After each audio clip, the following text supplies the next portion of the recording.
The most infamous assassination in modern history, the one that sparked a global catastrophe. What if I told you that the killer of Archduke Franz Ferdinand was not who you think? Not Gavrilo Princip, nor any other known assassin, but rather a group of men who were motivated by a desire to bring about change through violent means. They were part of something much bigger, an intricate web of politics and intrigue that led up to the fateful day in Sarajevo. In June 1914, the world was on the brink of war. The great powers of Europe, France, Germany, Britain, and Russia, had been locked in a delicate balance of power for years, each waiting for the slightest crack in the armor of their rivals. Meanwhile, the Ottoman Empire, which had once been a dominant force in the region, was crumbling under the weight of its own internal strife and external pressures. Sarajevo, the capital of Bosnia and Herzegovina, was a city of stark contrasts, a thriving center of commerce and culture nestled between the mountains and the Danube River. It was here that Archduke Franz Ferdinand, heir to the throne of Austria-Hungary, would make his ill-fated visit on June 28, 1914. The young Archduke was known for his liberal views and his desire to modernize the old empire. The seeds of discontent had been sown long before the Archduke's arrival in Sarajevo. Bosnia and Herzegovina had been annexed by Austria-Hungary just 3 years earlier, following a contentious plebiscite in which many Bosnian Serbs voted for union with Serbia rather than their new masters. The decision was met with widespread resistance from among the Serbian population, who saw it as an attack on their national identity. Now, amidst this simmering discontent, a group of young Bosnian Serb nationalists had formed an armed organization known as the Black Hand. Led by Danilo Ilic and others, they were determined to bring about change through violence. The Black Hand was made up of men from various backgrounds. Some were veterans of the Balkan Wars, while others were mere students or even politicians who felt disillusioned with the status quo. As the Archduke's motorcade made its way through the streets of Sarajevo, many people on the ground couldn't help but feel a sense of unease. There was an air of tension in the city that day, and it wouldn't take much to tip the scales towards catastrophe. As the sun set over Sarajevo on June 28, 1914, Archduke Franz Ferdinand and his wife Sophie continued their ill-fated visit to Bosnia, a province annexed by Austria-Hungary just 7 years prior. The streets were alive with the sounds of war-torn Europe, where tensions between nations had been simmering for decades. Franz Ferdinand's motorcade wound its way through the city, navigating through crowded marketplaces and past the imposing walls of the Austro-Hungarian fortress, the Toplica. Sophie, a woman from one of Germany's most influential families, rode in the back seat, her eyes scanning the sea of faces gathered to catch a glimpse of their highnesses. They were here on a diplomatic mission, but rumors swirled that Franz Ferdinand had other plans that would soon change the course of history. As they turned onto Apelquay, a young Bosnian Serb named Nedeljko Kabranovic stepped forward from the crowd, clutching a small explosive device. In an attempt to assassinate Franz Ferdinand, Kabranovic tossed the bomb under the Archduke's car, but it missed its target by mere inches, instead landing with a sickening thud in the nearby street. The motorcade sped away, narrowly escaping disaster. But fate had other plans for the royal couple. Just as they were making their way through the city to visit a group of schools and factories, a second would-be assassin emerged from the shadows. Gavrilo Princip, another young Bosnian Serb, stepped forward, a small pistol in his hand, trained squarely on Franz Ferdinand. As the Archduke's car slowed to a stop, Princip pulled the trigger, firing 2 shots that struck their target with deadly precision. The first bullet pierced the Archduke's neck, while the second lodged itself just beneath the surface of Sophie's throat. Franz Ferdinand slumped forward, his body limp as he fell onto the pavement. Sophie, however, remained upright for a few precious moments longer, her eyes locked on the man who had taken her husband from her. As she stumbled back into the car, her final thoughts were those of a wife and friend torn apart by the actions of a single individual, an assassin driven by hatred and ideology.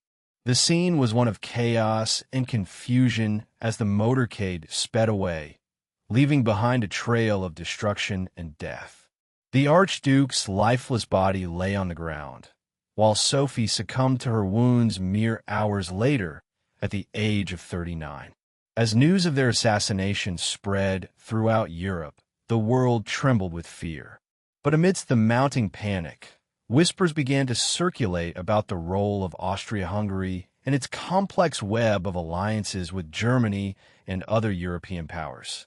Some speculated that Franz Ferdinand's murder was merely a spark set to ignite a powder keg of tensions, while others believed it was an act of state-sponsored terrorism. As night fell over Sarajevo, a sense of unease settled over the city like a shroud. The streets, once filled with life and laughter, were now eerily silent, as if the very fate of the world hung in the balance. And amidst this turmoil, a young diplomat named Franz Conrad von Hotzendorf sat in his office at the Austro-Hungarian Foreign Ministry, his eyes fixed on a map of Europe as he contemplated the unfolding events. Conrad knew that Austria-Hungary's response to the assassination would not be measured by diplomatic finesse alone.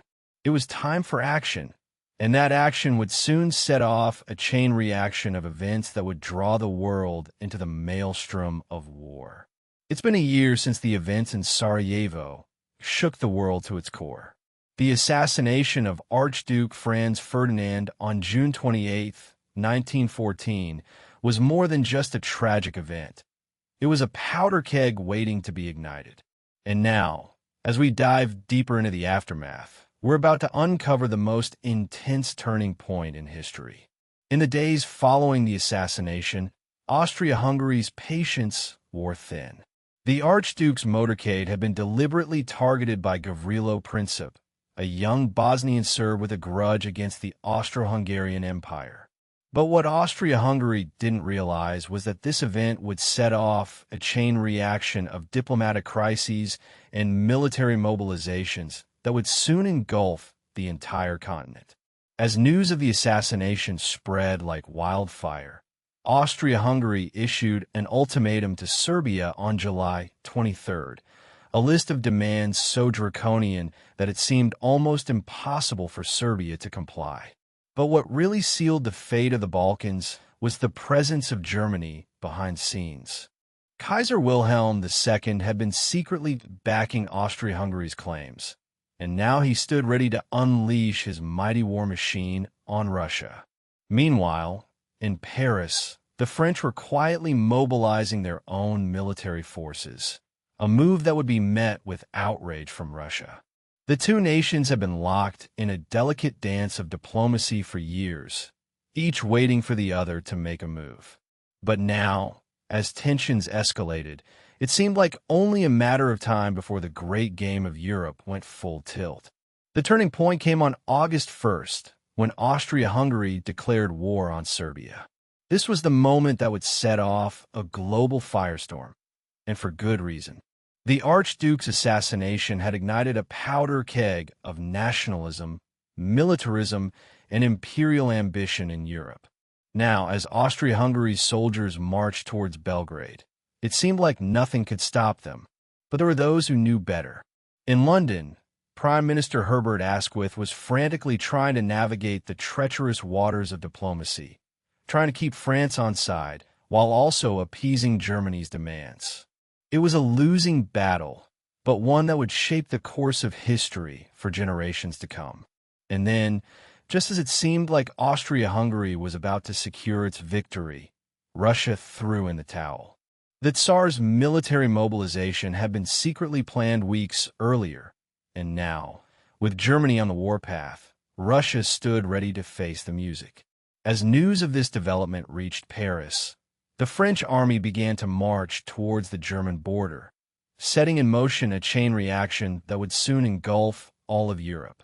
The assassination of Archduke Franz Ferdinand had started it all. But now, as we stand at the precipice of war, it's clear that there was more to this event than meets the eye. A tangled web of alliances, rivalries, and imperial ambitions have been spun, and now it seemed like nothing could stop the coming storm.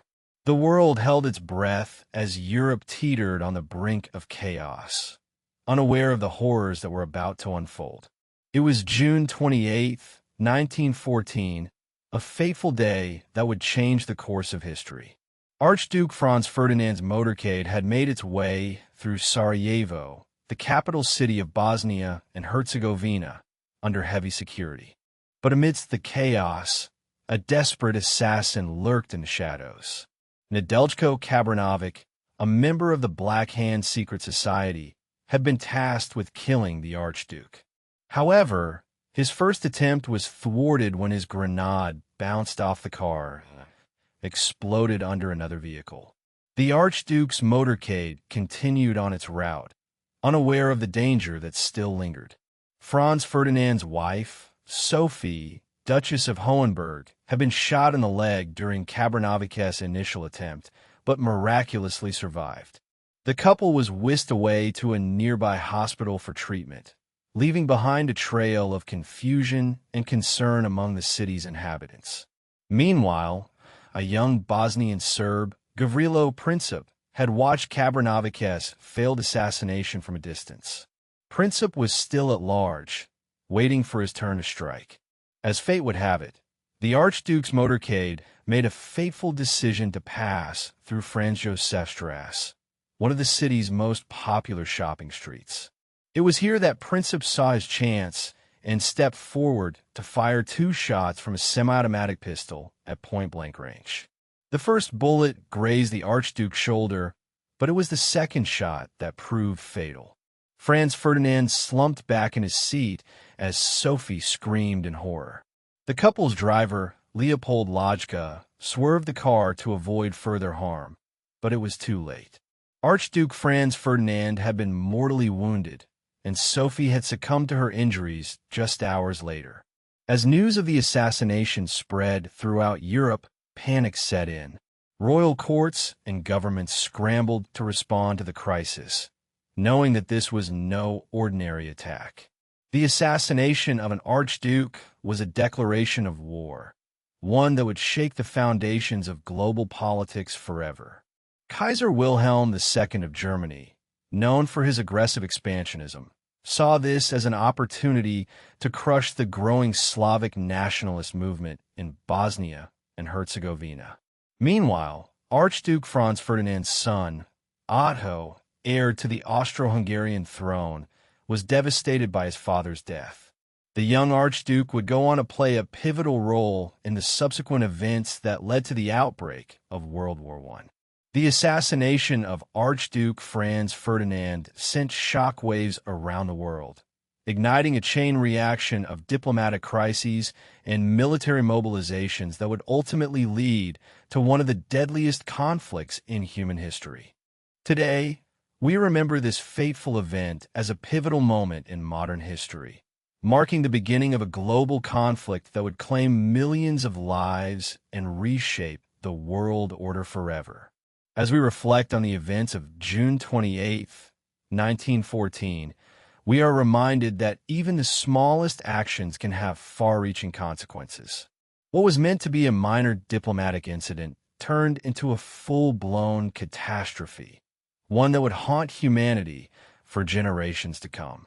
The question is, what if history had unfolded differently?